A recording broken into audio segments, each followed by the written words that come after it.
अज्ञानतिमिरान्धस्य ज्ञानाञ्जनशलाकया चक्षुरुन्मिलितं येन तस्मै श्रीगुरवे नमः। अब हम महाराष्ट्र में रहने वाले महाराष्ट्र के स्कूल में सीबीएसई में पढ़ते हैं या फिर हम स्टेट बोर्ड में पढ़ते हैं, तो वी आर फॉर्चुनेट। अभी आप सब लोग रिकॉर्डिंग में हो, इसलिए अच्छे से बैठो, आपके पेरेंट्स के पास जाएगा ये रिकॉर्डिंग। तो वो वहां पे अगर कुछ जैसे कि आई लव इंडिया, ये कुछ गुलाब जाम ऐसा लिखा हुआ रहेगा। फिर इंग्लिश में ILOVEINDIA। फिर हिंदी में लिखा हुआ रहेगा कि मैं भारत देश से प्यार करता हूं, मैं भारत देश से प्रेम करता हूं। अब उनको ABCD भी सीखनी पड़ी पहले, उसके बाद फिर गुलाब जाम भी सीखने पड़े, बराबर, और उसके बाद फिर AAEE भी सीखनी पड़ी ना। So I am telling you that we are fortunate कि हम फॉर्चुनेट है क्योंकि हमें संस्कृत, हिंदी और मराठी ये जो है इनकी सबकी लिपि सेम है ना बेटा, बराबर है ना, इनकी सबकी लिपि सेम है, इसलिए वी आर फॉर्चुनेट। हम फॉर्चुनेट है कि हमको तीसरी लिपि नहीं सीखनी पड़ रही है। संस्कृत की भी लिपि वही है, संस्कृत के अल्फाबेट्स भी वही है, हिंदी के भी वही है और मराठी के भी वही है, ठीक है। अब एंटायर और कंपोजिट संस्कृत के बारे में अगर बोलना है तो एंटायर और कंपोजिट की संस्कृत की टेक्स्ट बुक जो है वो वर्ड टू वर्ड सेम है, पहले पेज से तो लास्ट पेज तक। और फिर थोड़ा बहुत जो ज्यादा का पार्ट है वो सीखने के लिए क्या हम 4 लैंग्वेजेस बेयर करेंगे? Is it advisable? अब जिनके पास चॉइस नहीं है उनकी बात अलग है, लेकिन जिनके पास चॉइस है उन्होंने इंसिस्ट करना कि मुझे एंटायर संस्कृत लेना है। अगर टीचर या स्कूल वाले नहीं बोलते हैं तो उन्हें बोलिए कि मुझे लिख के दे दीजिए कि हम लोग एंटायर नहीं दे सकते, वहीं पे आपका काम हो जाता है, ठीक है। अब आज ये जो हम बोल रहे थे गुलाब जाम के बारे में, तो उसके बारे में ही सीखते हैं। आज का हमारा जो टॉपिक है वो है वर्णमाला। यस हाँ, ठीक है। So our today's topic is मायबोली क्लासेस, ऑलवेज मायबोली क्लासेस प्रेजेंट, संस्कृत वर्णमाला। वर्णमाला मतलब कि अल्फाबेट्स, आप जिसे इंग्लिश में संस्कृत, आप जिसे अल्फाबेट्स बोलते हो, तो आज हम जो है वो सीखने जा रहे हैं संस्कृत अल्फाबेट्स। अब उसमें सबसे पहला जो पार्ट होता है वो स्वराहा। पहले मेरी पूरी बात सुन लीजिए, फिर आपकी टर्न आएंगी तो आप पूछ सकते हैं। स्वराहा in English we called it vowels. अब हम स्वराहा ऐसा ही क्यों बोलते हैं इसको, इसके साथ दूसरा ग्रामर का रूल भी बता देती हूं आपको। स्वर इज मैस्क्यूलाइन जेंडर, स्वर जो है दैट इज मैस्क्यूलाइन जेंडर, तो वो बालक या देव के जैसे चलता है, बालक या देव के जैसे चलता है, तो देव देवौ देवाहा, सो स्वरः स्वरौ स्वराहा, and in English we call it स्वराहा, सॉरी वॉवेल्स। अब वॉवेल्स कौन से हैं आपके सामने है वॉवेल्स, अ आ ई उ उ ए ऐ ओ औ रू। अब ये रू जो है ये लैपटॉप में दूसरा वाला रू मुझे जो है वो बताते नहीं आया है, ठीक है। दूसरे वाले रू में क्या होता है, तो एक और नीचे मात्रा रहती है, जैसे क्रू में रहती है, जैसे क्रू में रहती है वैसी मात्रा रहती है, और उसके बाद है और आहा, उसके बाद है एंड आहा, ठीक है, एंड आहा। अब ये है सारे के सारे हमारे स्वर, ये हमारे सारे के सारे हैं स्वर। अब इसमें क्या है पढ़ने जैसा, आपको लगेगा अ आ ई उ ए ऐ तो है, ओ औ इतना तो है। इसमें पढ़ने जैसा क्या है? तो उसमें पहला पार्ट है ह्रस्वाहा स्वराहा। अब अगर हम एक स्वर की बात करते हैं तो हम बोलते थे स्वरः, स्वरः। लेकिन बहुत सारे स्वरों की बात कर रहे हैं, इसलिए हम बोल रहे हैं स्वराहा। सो एडजेक्टिव भी नाउन के जैसा हो गया, ह्रस्वाहा स्वराहा। कौन से है ह्रस्व स्वर? देखो, अ, ई,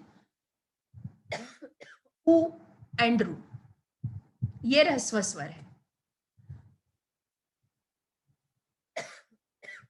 अब उसके बाद अब ह्रस्व स्वर का उपयोग जो है, यूज जो है, वो कैसा किया जाता है? देव, मती, भानु, ठीक है, और एक वर्ड है पितृ। अब देव में लास्ट में क्या आ रहा है? अ। मती में लास्ट में क्या आ रहा है? ई।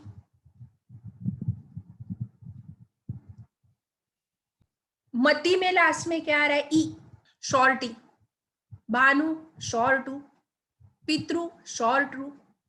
So these are short vowels, and in Sanskrit and Hindi and Marathi we called it rasva swara. In Sanskrit we called it rasvaha swaraha, and Marathi and Hindi we call it rasva swar. अ, ई, उ, रू, ठीक है, ये है आपके सामने। ये सब आपको थियरी में लिख के मिलेगा, डोंट वरी। अभी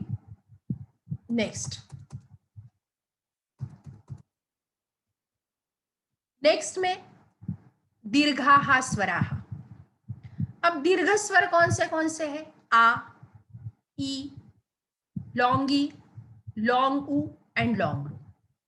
अब इसमें माला, आ, नदी, नदी में बड़ी ई की मात्रा आई। आप लोगों को ऐसा बोलने की आदत है, बड़ी, छोटी, नदी, वधु, ठीक है, ये हो गए दीर्घाहा स्वराहा। अब उसके बाद है संयुक्ताहा स्वराहा, जॉइंट वॉवेल्स। अब जॉइंट वॉवेल्स में क्या क्या है? ए, ऐ, ओ, औ। कैसे? देखो, अ और आ के सामने व्हेन अ और आ इज फॉलोड बाय ई और ई, ए इज सब्स्टिट्यूटेड फॉर बोथ। ए इज सब्स्टिट्यूटेड फॉर बोथ। कैसे? एग्जाम्पल, गण प्लस ईश। गण में लास्ट में अ आ रहा है, उसके सामने ई आ रहा है, अ प्लस ई इज इक्वल टू ए, तो गणेश हो गया। वेन अ और आ इज फॉलोड बाय ए और ऐ, ऐ is substituted for both. Example देखो, सदा प्लस एव इज इक्वल टू सदैव। So these are joint vowels. अ और आ, when a or a is followed by e or e, a is substituted for both. A or a is followed by a or I is substituted for both. ठीक है, यहां तक समझ गए सब? अब और संयुक्त स्वर है, अभी हमारे संयुक्त स्वर खत्म नहीं हुए, तो संयुक्त स्वर में और क्या है, आगे चलते हैं। अब जॉइंट वॉवेल्स में ए, ऐ, ओ, औ, वो हमने क्या किया? वो ले लिया। अब ऊ रह गया ना हमारे पास, बराबर। ए, ऐ हो गया है, अ, आ, ए, ऐ और ओ, औ। ए, ऐ हो गया और ओ, औ हमारा रह गया है। तो अ, औ में क्या होता है? देखिए, ओ और औ में, स्लाइड सामने जाने देते हैं, just a minute.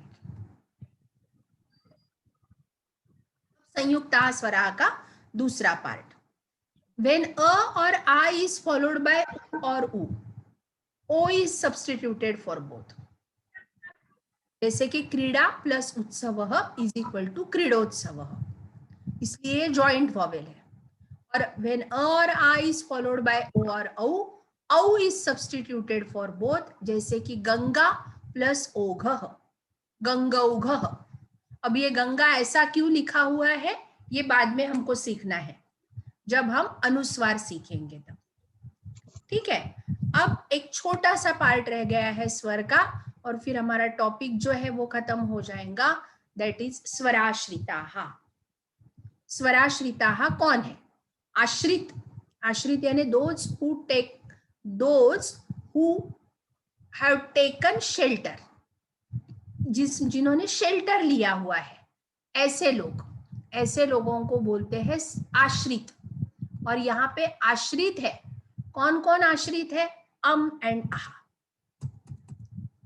Um and आहा जो है वो आश्रित है। अम इज अनुस्वार एंड आहा इज विसर्ग। अम जो है उसे बोलते हैं हम अनुस्वार एंड अह जो है वो विसर्ग है। अब इसे स्वराश्रित क्यों बोला जाता है? क्योंकि जैसे राम ये वर्ड है, तो राम में लास्ट में क्या आ रहा है? अ।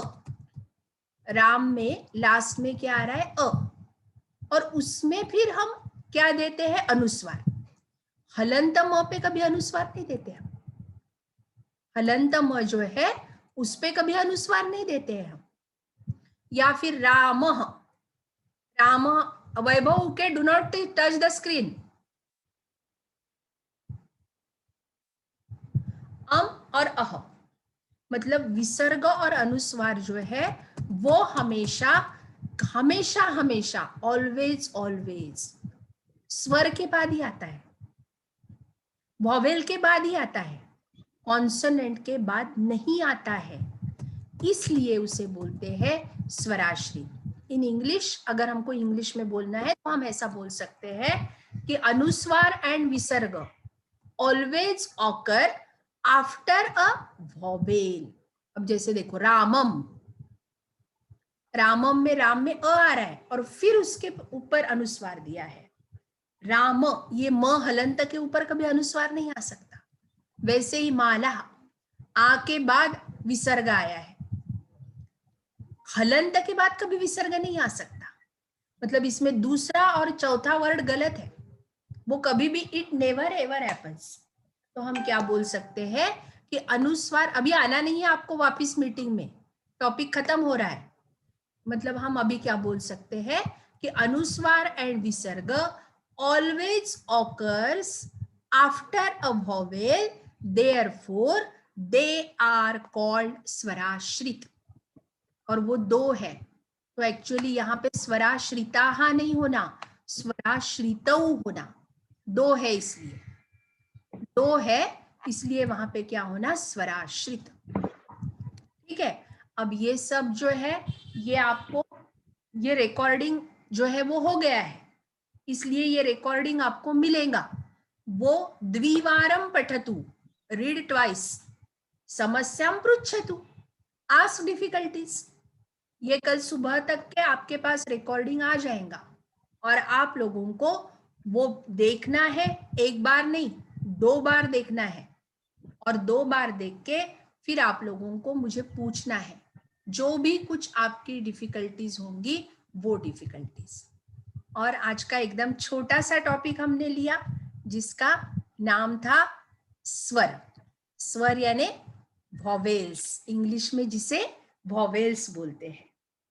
ठीक है, आज का ये मेरा अगर टॉपिक अच्छा लगा होगा आपको तो कल मुझे बताना, आप डिफिकल्टीज पूछेंगे तो मैं समझ जाऊंगी।